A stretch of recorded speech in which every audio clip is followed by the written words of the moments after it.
Hi, and welcome to the Midday Market Update for October 29th, 2020. My name's Kevin Hill, here with Michael Vincent, as always. How are you doing today, sir? I'm doing great, my friend. It's nice to have you back. I know. It's been a couple weeks. I've been on assignment out here and there. Yeah, enjoying the weather in Oklahoma? Oh, yes, enjoying the 33 degrees and raining and just barely missing the ice. Oh, man, yeah, that was messed up, right? It was. It came early this year. Yeah, it came early this year, but I'm back in Chattanooga now. It's like it's still raining, but it's at least in the 70s. That's right. I'll take the 70s all the time. Yeah, it's gonna be a nice weekend, I think. Yeah, for Halloween, brother. You ready? I am. I have a mask. All right. Do you have a mask? I do have a mask. I do have a mask. And we have a live interactive show. We're live on FreightWaves LinkedIn and Facebook as well. So get your comments and questions in, and we'll get them answered and addressed as best we possibly can. We got a great show, though, today, right? We do. We have LaRocco from CNBC.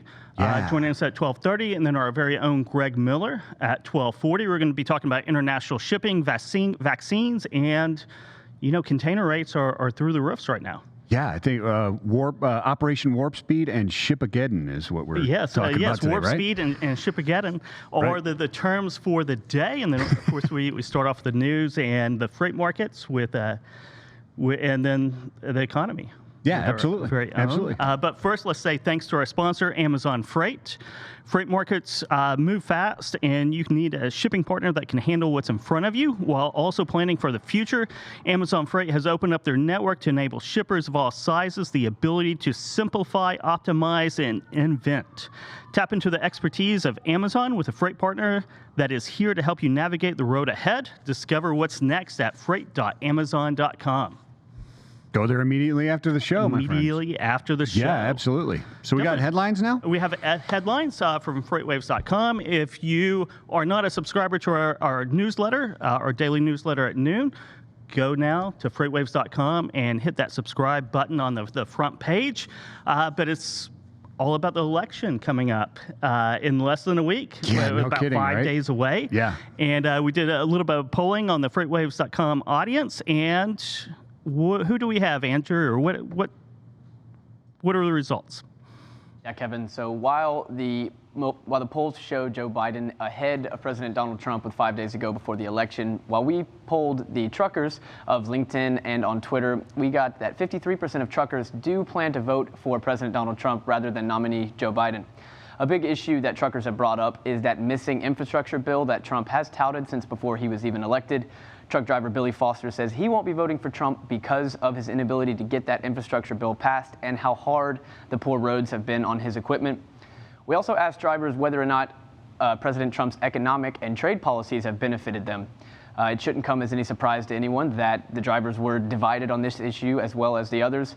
Eric Shoup believes the government bends over backwards for corporations with tax cuts and incentives just to have those jobs outsourced to other countries. He also believes the trade policies that President Trump has implemented have done nothing but make goods more expensive for American consumers. Others point to Trump's actions and decision-making and say he's been reckless and unstable. However, Steve Lapp of Florida believes that Trump has done an excellent job for the trucking economy. He bases his belief on his opinion that the best thing the government can do for the trucking industry is get out of the way and let people either succeed or fail on their own. Yeah, so sounds a lot like the rest of the country. It does. It does. Right. It's trucking logistics no different from the rest of the country. Kind of split down the middle on support. Yeah, everybody starts to get divided this time every 4 years. Yeah, I know. Right? So it does. I'm not going to get into all these different comments. I see the arguments on both sides. Right? Legitimate concerns on infrastructure for sure. I would say we're going to know in 5 days, but it'll probably be a little bit longer before we actually know. Yeah, probably. So 5, 6, 7 days. Hopefully it's no longer than a couple days after the election, but you never know. No, you don't. But let's move on to shippers. And 14 hours, there's a consortium of shippers that are wanting the feds to do something. What is that, Andrew? Yeah, Kevin, this is the Safer Hauling and Infrastructure Protection Coalition, or shortened as an acronym for SHIP Coalition. It's a coalition of some of the most prominent and largest shippers in America. Some of them include Coca-Cola, Home Depot, and Procter & Gamble. The SHIP Coalition is pushing regulators to roll out a split-duty pilot project that would allow drivers to more productively work out their day. The pilot program would give drivers the option to pause their 14-hour driving window and rest for a period lasting between 30 minutes and 3 hours.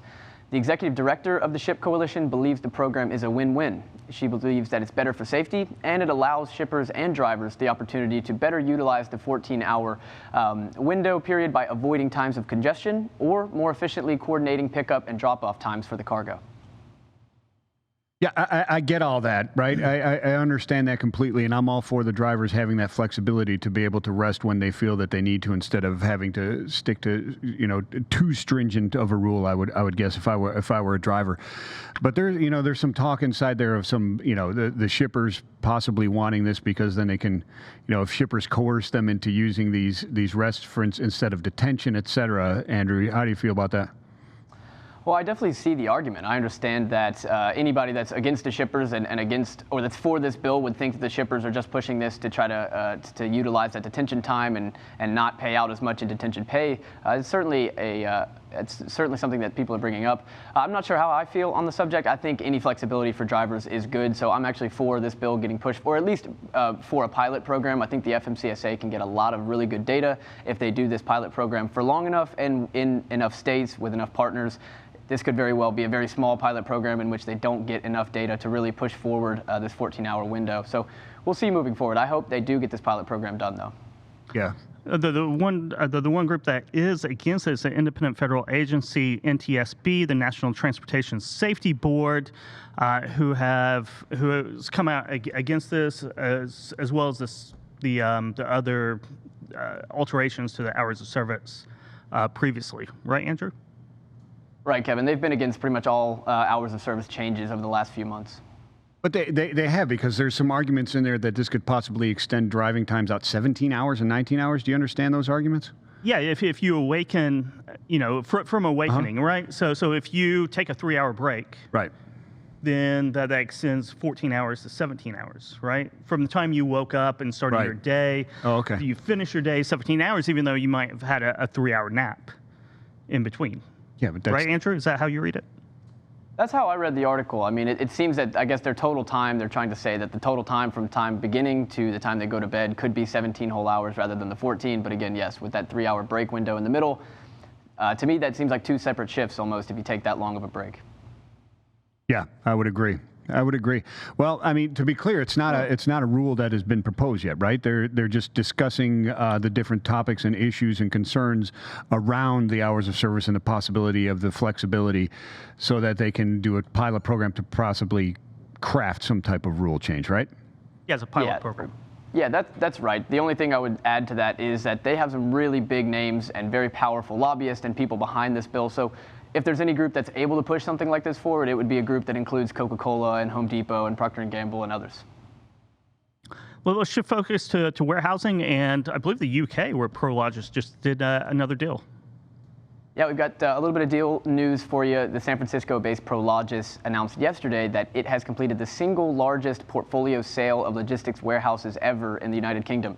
The company has sold 22 standalone properties totaling 4.3 million square feet to New York-based Blackstone Group.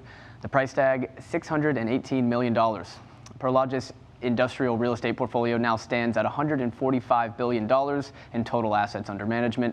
The company's nearly 1 billion square feet of owned and managed property spans 19 different countries, serving 5,500 customers. We heard just the other day from a Prologis executive that was on one of our events that just under 2% of the world's GDP moves through Prologis warehouses. Wow, that's an impressive number. That is an impressive number. It definitely is. We were going to be talking a little bit about warehousing more on the cold chain side coming up with vaccines and other things. But yeah, it's a very impressive number. You know what season it is? Baseball season's over. Earnings the world season. Season's over. But yes, earnings season. Yeah, we got some news on that. We've had a flurry of earnings come out. What do we have with that, Andrew? Yeah, Kevin, unfortunately not baseball season anymore, and unfortunately the Braves weren't able to finish the season on a strong note, but I do have some good earnings notes for you here.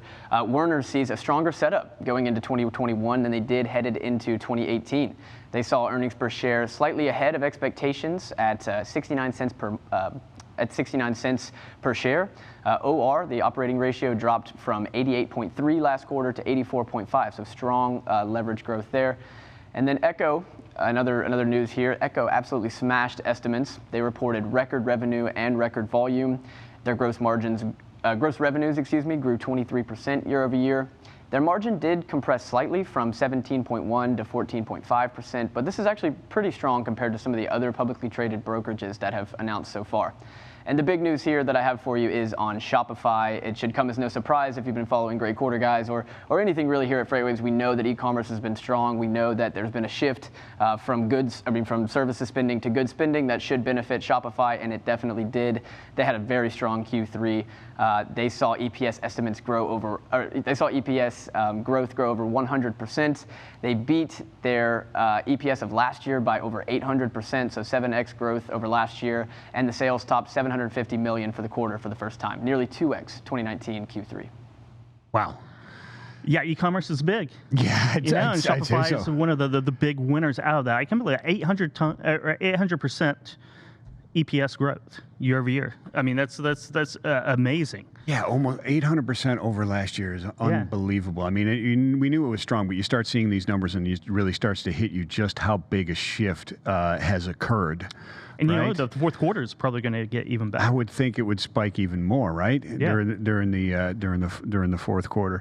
But you know, Echo. I mean, we were seeing brokerages really get squeezed, right? I think Echo performed pretty darn strongly, right? They did very well. You know, if you're squeezed or compressed down to 14.5% on your average gross margin, that's a very good seat to be in. Yeah, absolutely, right? It really is. How about expectations for Q4 into 2021 from earnings guidance coming out, Andrew?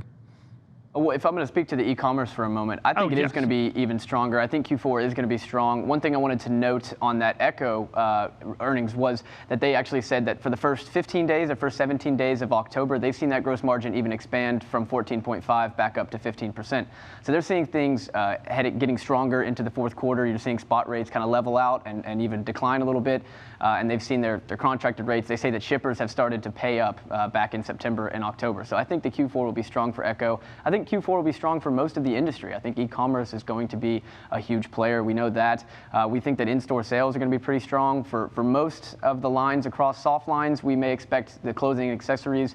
I've seen some estimates of that being down 10% or so year over year. But all of the others, we're talking about electronics or appliances, any of the other durable goods, demand is really strong headed into 2021. I agree. I think Q4 is baked into the cake right now, and all eyes are going to be on first quarter of 2021 with any question marks that might be out there on either slowed growth or slipping back. Yeah, absolutely. And that's absolutely. something we'll ask Anthony about, certainly whenever he comes up. Thanks for those headlines, Andrew. You can read these stories and much, much more on transportation and logistics at FreightWaves.com. And again, if you're not subscribed to our newsletter that goes out daily, please do that at FreightWaves.com. You can put in your email right there and get subscribed to all of our great content here at FreightWaves. Excellent stuff. Yeah, absolutely. Lots of good stuff out there. There is. There is. So you were in Oklahoma. Bad weather, right? It was bad weather just to the west of me, like Texas Panhandle, up to Oklahoma City, just to the west, up in like Osage County. I mean, where I grew up in Tulsa and just right outside of Tulsa, we were right on the line. I mean, 33 degrees and pouring down rain, which is much better than 31 degrees and pouring down rain. It becomes very dangerous at that point. It absolutely is. You know, it was the freezing rain that was the top most difficult, according to drivers, type of weather to deal with. And I concur completely. Coming from the snow belt, snow is rarely gets that bad. Snow, I can drive in the snow. I can drive in feet of snow. It's that freezing rain that goes from rain to ice real quick. You don't even know what you're on. Give it a little brake check here to see are you getting traction. You know, I've done that many times. Yeah, and it seems like every time Oklahoma gets snow, they get ice. They get more ice than snow. Yeah. Which is always very, as you just said, it's we were dangerous. You just slide all over the place. We were joking last week when Zach was on. He filled in for you one day, and we were talking about the weather was just crazy. It was get your chains on your tires, so you can get out of the way of a potential hurricane. Yeah. We had our tropical storms coming in and snow and ice coming in and all that kind of stuff, right? It really is. It really is. You know what? Another hurricane. So Zeta, right? I think we've all learning our Greek alphabets again. Yeah, I forgot to ask him what the next one was. He told me what it was, but I think he was lying to me to get me to say it on air. I know. We went through Epsilon and Zeta, right. and that's made landfall around New Orleans, right, Nick? That's right. In southeastern Louisiana. Category 2 hurricane, and it hit yesterday late afternoon. And it's actually the strongest hurricane that hit the continental U.S. this late in the season since 1899. It's been a long time. And unfortunately, not a record that we want to break, not the way that we want to learn the Greek alphabet, but facts are facts, and it's still out there. It's still a tropical storm, believe it or not, even though it is well inland. We'll take a look at it in Sonar Critical Events. The center of Zeta is all the way up near North Carolina. It's about 100 miles east of Asheville in North Carolina. It's spreading a lot of heavy rain and some strong winds across parts of the mid-Atlantic into the northeast right now, mostly on the northern and eastern side of the storm. So it's hitting the I-95 corridor, other parts of the northeast. The southern Appalachians got soaked with rainfall this morning. We got a lot of rain here in Chattanooga as well, with some wind damage here and there. But winds are down about 50 miles an hour. It's going to keep weakening as it moves offshore. But as it moves offshore tonight, on the northern end of the storm, it's probably going to produce some snowfall in parts of the northeast, but not in the big cities. So that's the good news. But certainly a lot of impacts down along the Gulf Coast as far as supply chains, as far as transportation. US 90 probably has the most road closures from southeastern Louisiana all the way over into near parts of western Florida. All the ports in southern Louisiana are still either closed, or the U.S. Coast Guard still has restrictions up for vessel movement. So a lot going on there with the containerized cargo, or really not much going on with the containerized cargo. Everything is kind of at a standstill down there. But a lot of other state and local roads from Louisiana into southern Mississippi, southern Alabama, a lot of closures, a lot of debris out there, a lot of trees and power lines down. Widespread power outages across that region, and even inland across Georgia, where a lot of the winds were still strong this morning. So a lot of folks dealing with the issues. The real difficult part of this is that down along the Gulf Coast, the area where Zeta hit has already been hit by a few other storms this season. So it's just going to delay that rebuilding process. It's just going to cause more problems with that.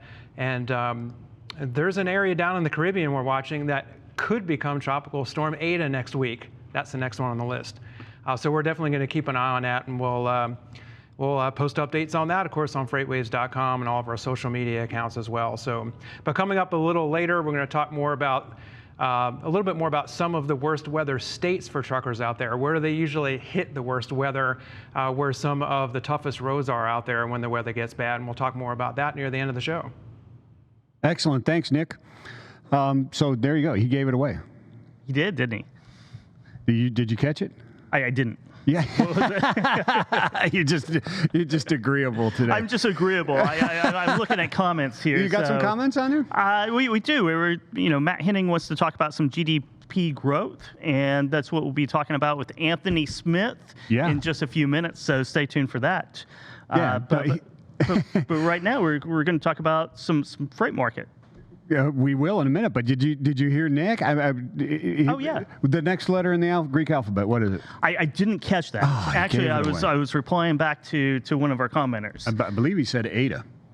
Yeah, that's why so I heard that, and I didn't know if that was back to a name or if that was That's another Greek area down there in the Caribbean or Caribbean, depending on your desired how you want to say it, is the next area could form into Ada, which would be absolutely crazy. It is. I wonder how many letters are in the Greek alphabet. I don't. I've never even asked that question until now. But let's ask Zach. Yeah, let's ask Zach. Talking about the freight markets. How are you doing today, Zach? Good to see you back, man. It's good to be back.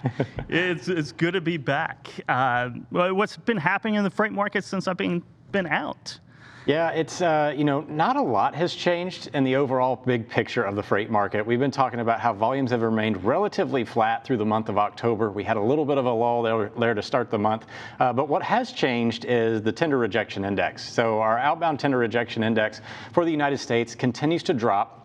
It has been bouncing a little bit throughout the month, but it is declining right now, currently down trending right around 24.4%. Again, not tremendously down by any means, still a very relatively high rate of rejection. But, Hurricane Zeta did have an impact to the Gulf Coast this week, as we did see tender rejection rates jump up from a right under 30% to around 37% for the New Orleans market.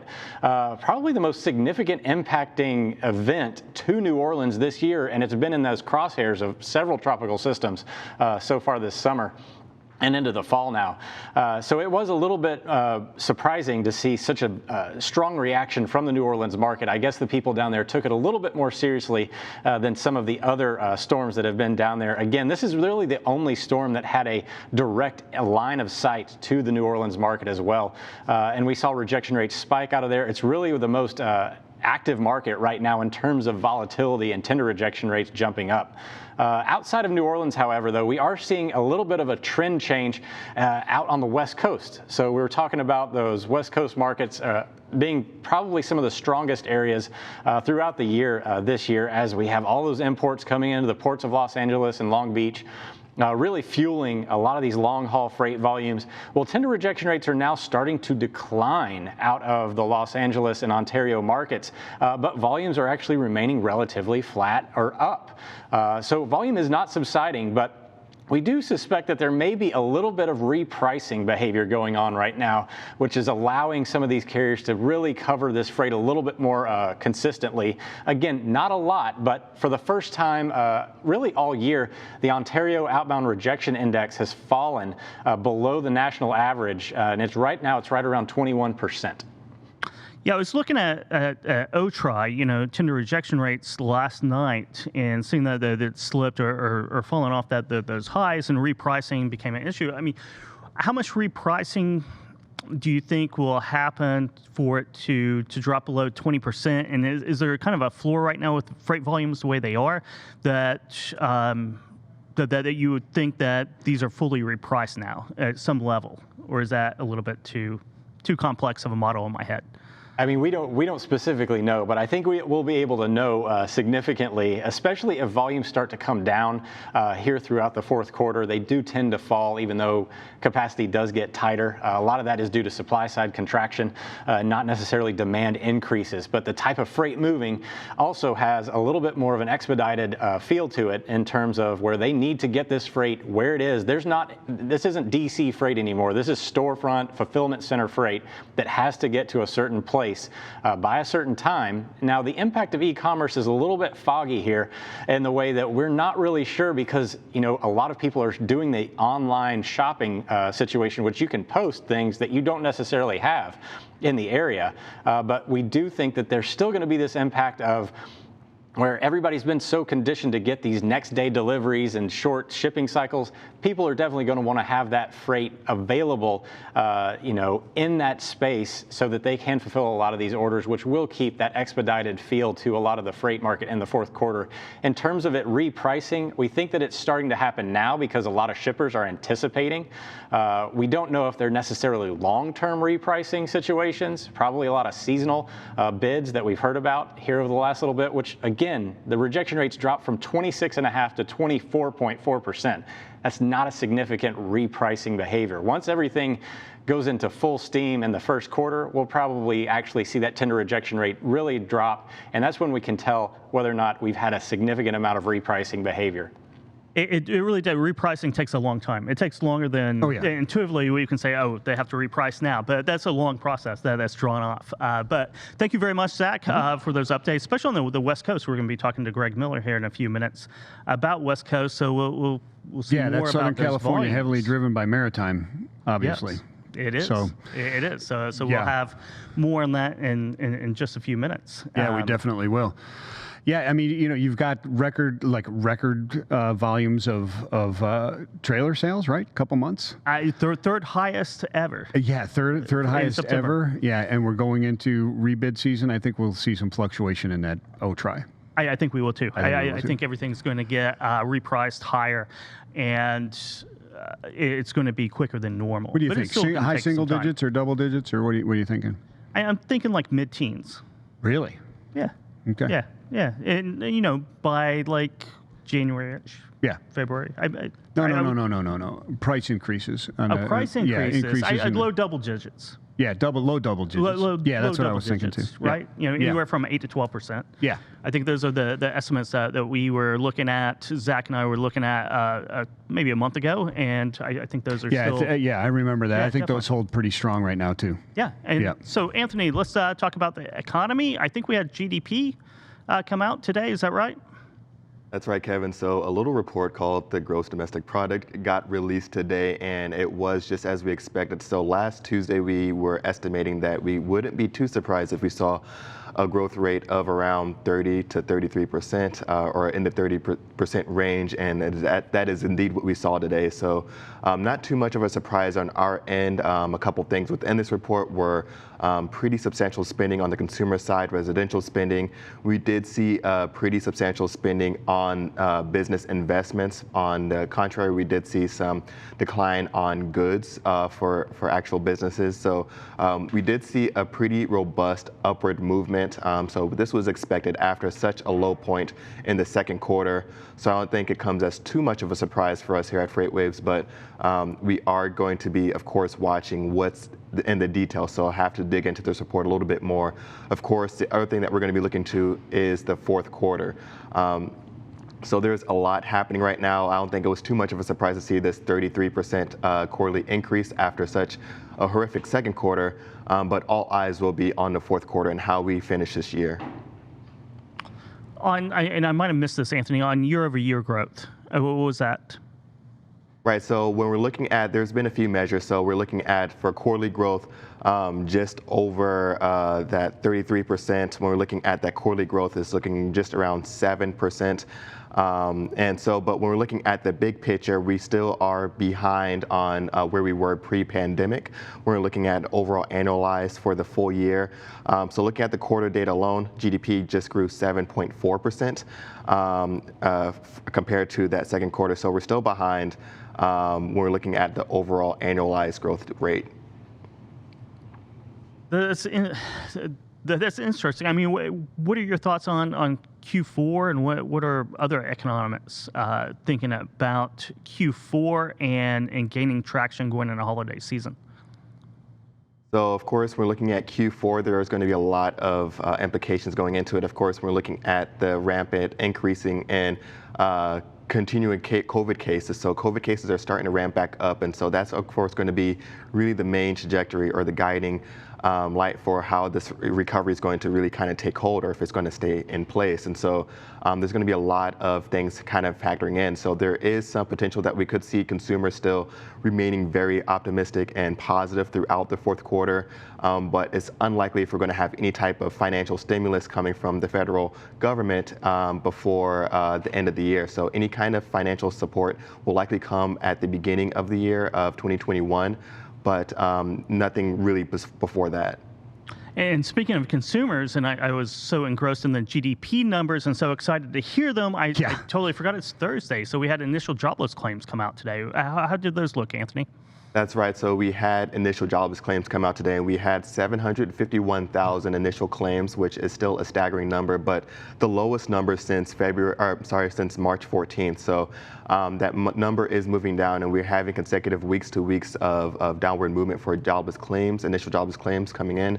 And so this is a big positive, of course, but still very much a high and staggering number. But it's moving in the right direction, still very high, and this is with the inclusion of California. As we know, California withdrew their claims just to work through some fraud. potential fraud cases and also to work through some of their backlog. So this is looking at the overall U.S. It's moving down, so that's a good sign for those initial claims. I'm going to keep looking at those continued claims that are typically moving down. Is on a 2-week lag to see if those continue to come down. But the other thing to remember with those continued claims is that there is a limit on those. And so when those continued claims are moving down, it could be that they are expiring, those continued claims, and they're going into that Extended Care Act that was put in place not too long ago. That's a good point. And so do we see those numbers next week, Anthony? Yep, we see them every week, every Thursday, and we are seeing that continued claims are coming down, but those extended claims are kind of starting to creep up. So it's kind of hinting towards that some of those continued claims are moving into those extended claims that were put in place by the CARES Act. It's good. It's good. I mean, everything seems to be recovering, right? Everything seems to be trending in a positive direction, which is good news for the economy. Thank you for that update, Anthony Smith. And now, let's go to our guest, right? LaRocco, author of Containers Don't Lie and the senior editor of Guests at CNBC. How are you doing today, Lorianne? I'm doing well, guys. How are you? We're doing great. Just wanted to bring you on, talk about your most recent American Shipper article that we published earlier this week, your commentary on Operation Warp Speed, and your update on how things are going. Well, things are going very well. For those that are in the industry, if you're, on LinkedIn or various social medias, there's been a lot of misinformation out there in terms of is the logistical supply chain ready in terms of distributing?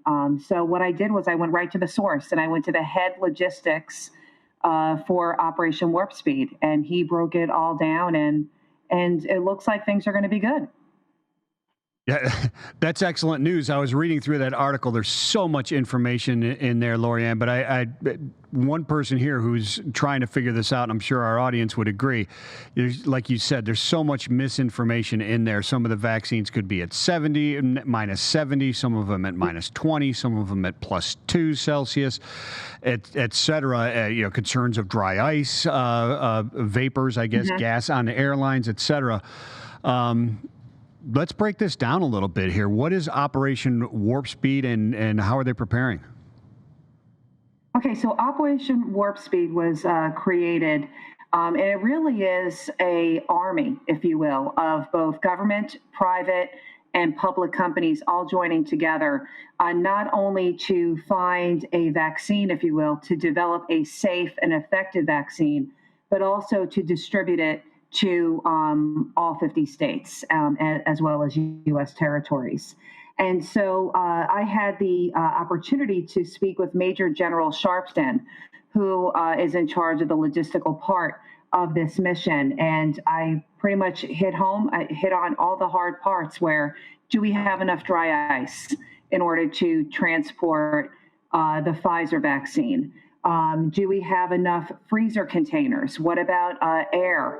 The logistical support on the ground. And so we broke it all down. And when it comes to one of the biggest misconceptions that I myself encountered with speaking with folks in the logistics community is that they thought that there was more than one vaccine that had to be transported in the sub-frigid temperatures. And the only one that has to be in this minus 70 to minus 80 degrees Celsius category is Pfizer. And when you look at the other question where people were looking at is, do we have enough dry ice? The answer is, according to OWS and Pfizer, they are making their own dry ice, as well as they created their own container to transport their vaccine, because it's all about the efficacy and the safety of the vaccine.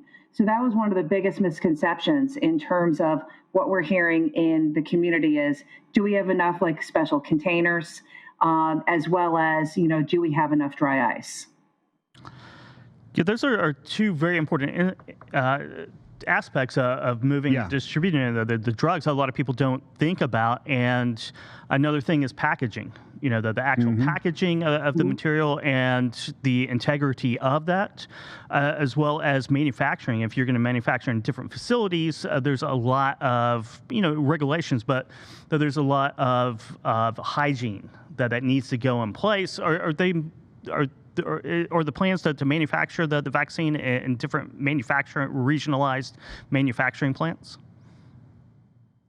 Yes, I mean, when it comes to Pfizer and all the pharmaceutical companies, they actually have their own facilities, their own chain, if you will, to make sure that it is indeed safe. One of the interesting things that I found out when I spoke with the Major General is Pfizer has their own container that I touched on. They also have a special monitoring device on top of that container that will alert them if the vaccine falls out of that special spectrum of the temperature and if it gets too warm. If it gets too warm, it has to be disposed. So I said, what about the other containers out there? Because, you've got Johnson & Johnson, you have Moderna, you have all these other vaccines that are also in this possible pipeline of being approved. And the Department of Defense, OWS, Operation Warp Speed, they have created their own special monitoring device as well to make sure that container holding the vaccines will be kept in temperature. So again, this is very, very important for everybody to know that they're really keeping, a very close thumb, if you will, in terms of the efficacy of the vaccine as well as security. And so that's another thing as well that we should hit on too. Yeah, I was gonna bring that up. I just the dry ice situation, the special containers, and so on is relatively good news to me.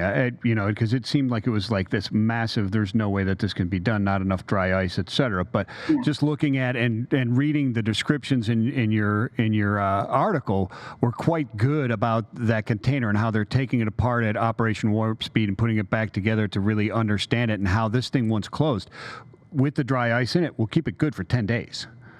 So that's those are all good things to see, but security now, cyber hacking, et cetera, it would be a little bit of a concern, correct? Yeah.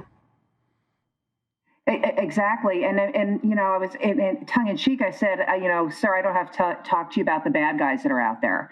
But in terms of, we've already had various countries try to hack into our vaccine, right, to see what, how to make it. But they are actually, they literally have a security team, if you will, that is going to be watching every single container. They're going to be monitoring every single container that is going to be distributed throughout Operation Warp Speed. You've got the air marshals that are also going to be looking at the vaccines that are flying up, transported through the air, as well as going to the distribution centers and the administration sites. So this really is an army, if you will, for this historic mission. How about plans for, we talked about cybersecurity and then the security of the actual vaccines. What about counterfeiters and the security that goes into that? Because all drugs are counterfeited now. So I would imagine there's a huge risk for that with the vaccine. I would assume so. I didn't hit home on with the knockoffs, if you will, but I'm sure they're keeping close tabs with that. But between the temperature regulation devices, their own thumbprints, if you will, for security, I'm sure they're going to make sure that nothing that's illicit goes into the supply chain. So, go ahead. Go ahead. Okay. I'm sorry. Sorry. I was going to say, pointing out where you were talking about the containers earlier, about being okay for 10 days. This also knocks off do we have enough freezers, deep freezers out there? The states have submitted all of their plans as to how they're going to execute and inoculate their citizens in their state. So what they're doing is Operation Warp Speed is taking that information and then figuring out how many doses do they give each administration site a week. That way they can go into that 10-day window when it comes to Pfizer. And if they can inoculate X amount of vaccines and get through those boxes before they, quote, go bad, there is no need for a deep freezer. So that debunks the whole fear if we have enough freezers for these vaccines. Right, because that box is good for 10 days, but then once the vaccine thaws, is it not good for like 5 days or something like that? Isn't that its expiration shelf life, like 5 days? Yeah. So that's exactly. It's 5 days. That's good to hear. What about capacity and who's running this stuff? You know, the people are worried about, and there's been discussions about disruption to movement of other medicines that would require, you know, environmentally controlled capacity, and then also just, you know, normal food shipments being disrupted, et cetera. Sure. Is the government and Warp Speed handling all this movement, or who are the major private sector players that they're working with? Well, Operation Warp Speed went to McKesson, and then McKesson went out and subcontracted FedEx and UPS. I specifically asked the Major General, and I said, will Americans face disruptions in their frozen foods, if you will, or their medicines? Will the vaccine trump all? And he said no. He said no, it's not going to impact, because based on the way that they are operating and managing the flow, based on their data, that we should not see any type of disruption. That's good to hear. That definitely is good to hear, because it's going to be Operation Warp Speed, as they say. So all hands on deck for that. But it's good that they're not anticipating any disruption in other medicines or food. Thank you very much for the recap and the outlook for and the update to Operation Warp Speed. Lori Ann, how does our audience reach out and learn more about yourself and your books? Sure. Well, my books are on Amazon, and I do I post a lot on LinkedIn and on Twitter, so I'm out there.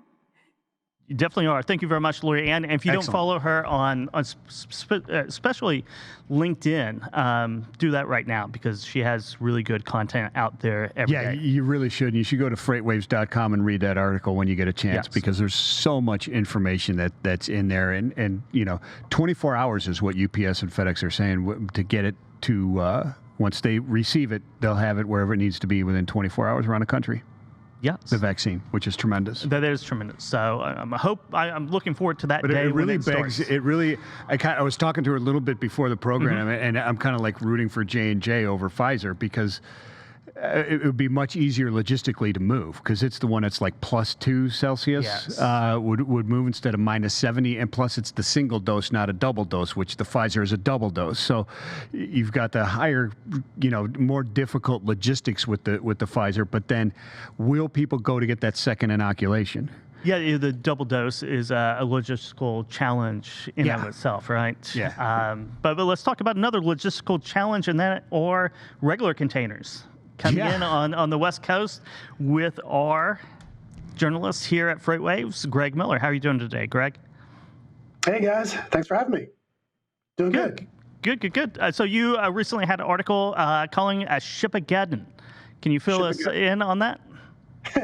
Shipageddon, that's one of those great made-up words like Sharknado that just makes you want to learn more about it. Shipageddon really it's a word that was created by e-commerce consultants, picked up by the New York Times, and then people like me. And basically, it refers to sort of the clash of the shipping volumes that we're going to have for the holidays with all the other volumes we're having. Inventory restocking and what have you. So it's a huge challenge now, and things are just getting crazier and crazier out there on the Trans-Pacific every time I talk to you guys. Yeah, they are. Shipageddon sounds like a B sci-fi movie. Like you mentioned Sharknado. But it sounds like we'd be watching a movie trailer here that would have some poor production value. But the rates right now are about 3,850 per FEU for spot, and they've been there the same rate for 6 weeks now. And this is coming at a time where a consultancy called Sea Intelligence just analyzed the capacity in the Trans-Pacific. It's up 20% year on year right now, and it's going to be up 24% by the end of November. So think about that. You have rates now in the spot market, which are essentially triple what they were a year ago, and you have capacity up 20%, and you have shipping lines like Ocean Network Express, where the CEO in the middle of October said, we're sold out, which I assume he meant just for the next couple sailings, but incredible out there. Is there an insight? I know you recently covered a Jefferies report saying that 2021 is just the start, or right now it's just the start, and expect strong freight volumes, especially on the Trans-Pacific, all the way through 2021. Yeah, I mean, I think back to August, and if you think back to August, there were a lot of people talking about when they were looking at the volumes, they were saying, okay, these are people bringing volumes forward before, Golden Week in China at the beginning of October, and so we were going to see this ramp up, and then after Golden Week, that was it. So all the stuff was going to be brought forward. Well, that didn't happen at all. I mean, the volumes are higher and higher. This week, Maersk issued an advisory about trouble in Los Angeles and Long Beach. Basically, they're facing a severe congestion problem there now. So nothing has gone according to what people predicted, and people are now talking about volumes going all the way into at least the beginning of 2021 and Chinese New Year, which is in the middle of February, which is completely different than what we were talking about. And you mentioned Jefferies. They did a sort of an incredibly bullish report that came out about September 30th, and the title was "Get Ready for the Biggest Restocking Cycle on Record," and they were basically saying that the inventory to sales ratios had gotten historically low, and so we're going to have to bring those ratios all the way back up to where they were, and you may have to bring them up even higher because you were going to be doing just in case inventory, not just in time. So they're saying that here I was thinking that we've been restocking all this inventory in August and September, and now they're coming out and saying, well, wait a second, we haven't done that yet. So that just bodes very well for the volumes here.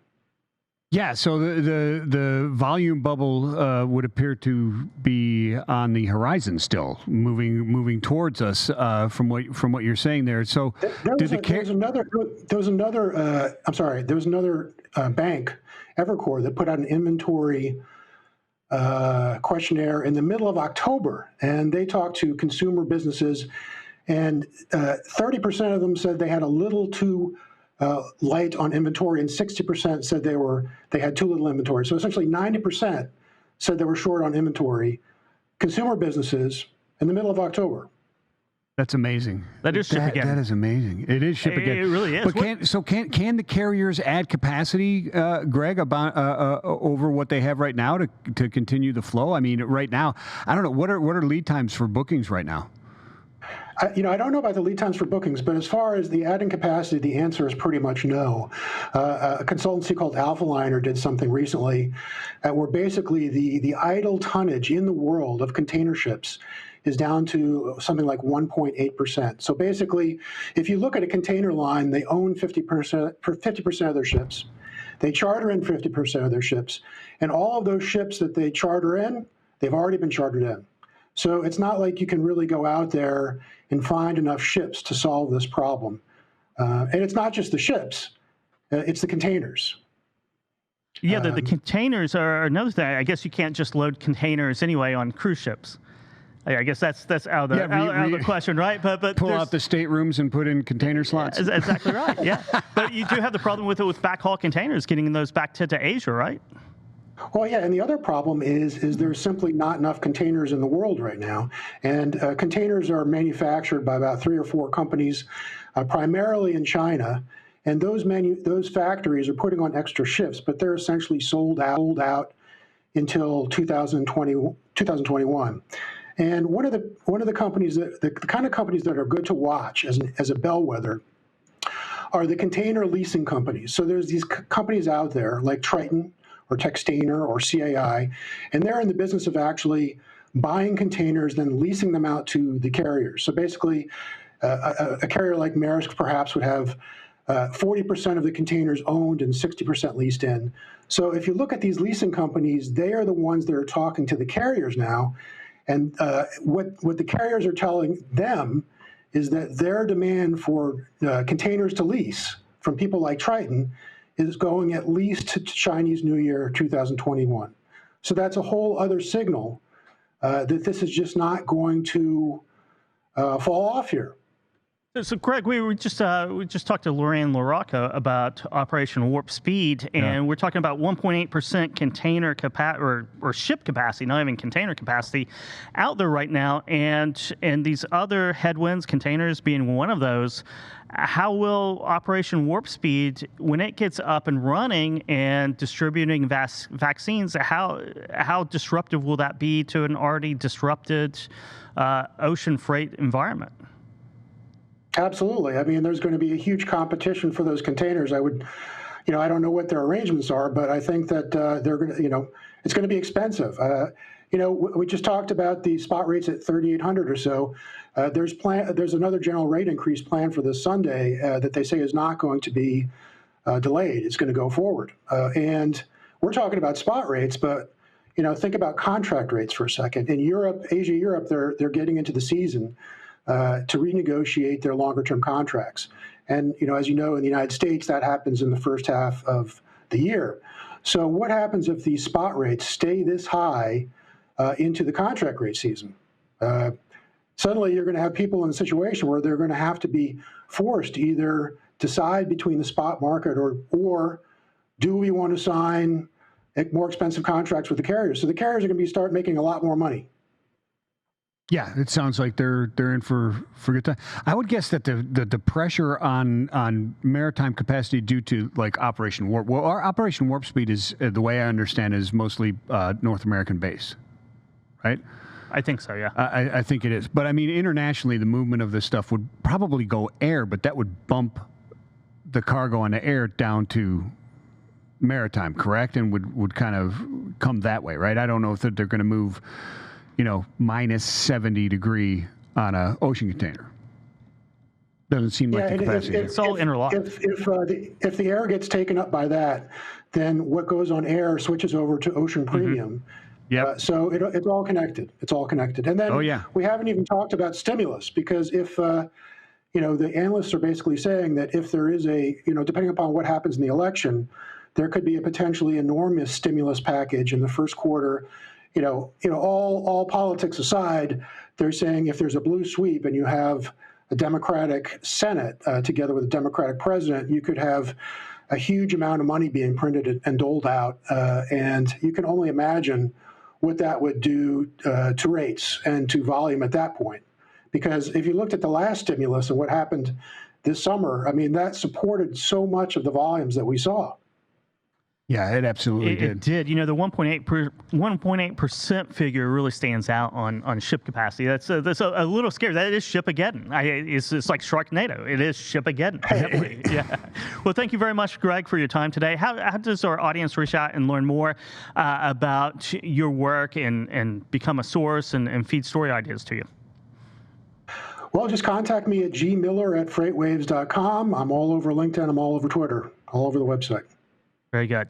Thank you again. Once again, that's Greg Miller, Senior Editor here at FreightWaves. Excellent stuff. I mean, we looked at each other and went, 1.8%. I wrote it down. You wrote it down. I wrote it down. Wow. And I even pointed to it. You pointed like 1.8%, dude. I know. It is Shipageddon. I know. It's real. Can you imagine that? Shipageddon is real. It is. It is. Let's flip back to the weather. And, what are the most dangerous states for truck drivers? Weather-wise, and I think Nick Austin has those answers for us. Yeah, there's some states that truckers have to go through every day that just unfortunately offer up some of the worst weather. Of course, winter weather, ice, always the worst, but even some areas out in the plains that get just slammed with tornadoes and severe weather every week, it seems like, in the springtime and sometimes even in the fall. certainly cause problems. So we have an article on our website, FreightWaves.com. We posted one earlier in the month that talked about some of the worst weather states for truckers. So this is part 2, if you will, and with a list of some more based on truckers' experiences out there, as well as accident data, things like that. So look for that on our website. I always share those articles on my Twitter account too. My Twitter handle is @FreightWeather. And if you guys could check something for me, I asked folks on the live stream in the comments about how the weather was where they are, and I haven't seen anyone writing back. It's possible I'm not seeing all the comments because I don't even see the question that I posed in the comments anymore. So if there's anyone that did comment back, I want to know what the weather is like where they are, and maybe give them a shout out. So if you guys could check that for me, I appreciate it. And also go check out that article on FreightWaves.com. Yeah, absolutely. The weather here is partly cloudy, about 70 degrees. We had some light rain this morning, cleared the area. It's nice. It definitely is. How many letters are in the Greek alphabet, Nick? I believe 24. You got 24. it. Right? How many? 24. Omega is the last letter, not zeta. That is right. I think iota is after theta? Or you said I believe eta? so, yes. Yeah, I think these are out of order. So, on my screen. Oh, did you look it up? I did. I had to look it up. I don't know how many He's letters are in cheating the over Greek- here, folks. That's Greek not right. alphabet. Oh, thank you very much for that update, Nick. Yeah, baby.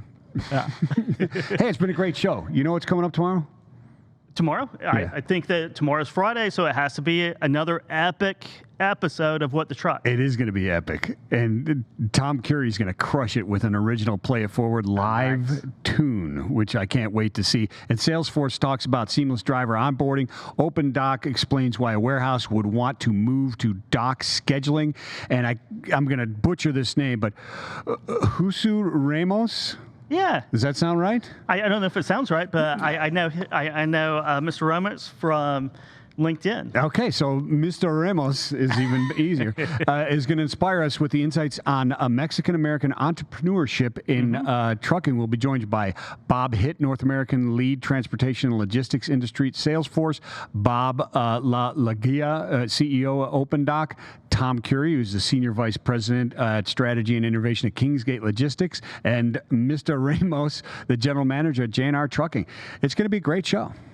It is. Yeah, noon tomorrow. And you can catch those shows every Monday and Friday at noon on FreightWaves TV, FreightWaves LinkedIn, and Facebook, or on demand.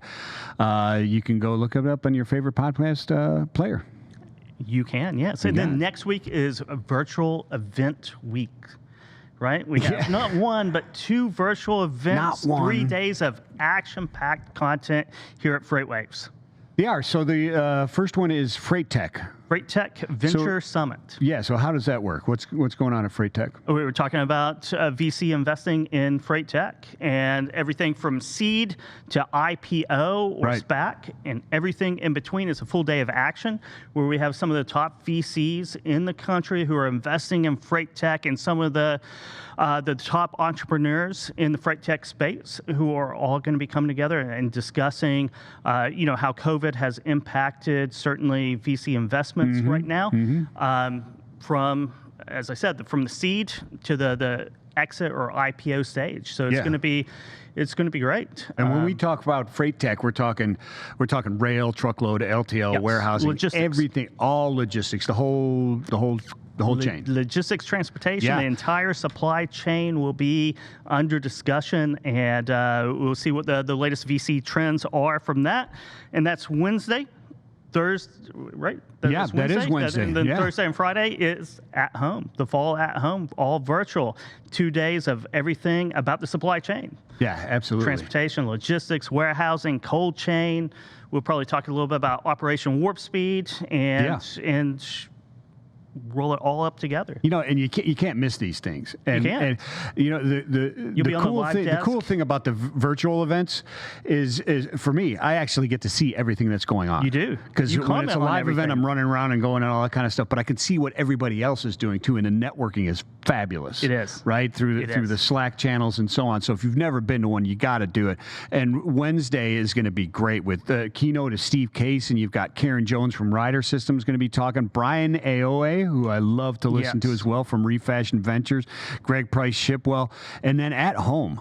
What are some of the things I'm really looking forward to? Craig Fuller with with Waymo's John Verdon, which is going to be tremendous, talking about the commercializing autonomous vehicles and what route that's going on. And we always talk about that, where those are going to hit the roads first, right? In the confined environments, then long haul, medium haul, short haul. Yeah, and we're going to, Wednesday is going to be about the VC investment and freight tech, but we have, I think, 20 demos from freight tech companies coming up, and Andrew Cox and I will be kind of emceeing that on the live desk during that. We're going to have put that coffee down with lean tech, and what else? What the truck has an episode at least once, but you and Junior will be on the live desk emceeing the entire event. So that's up Wednesday through Friday of next week, and that's going to wrap it here for the Midday Market update for October 29th, 2020.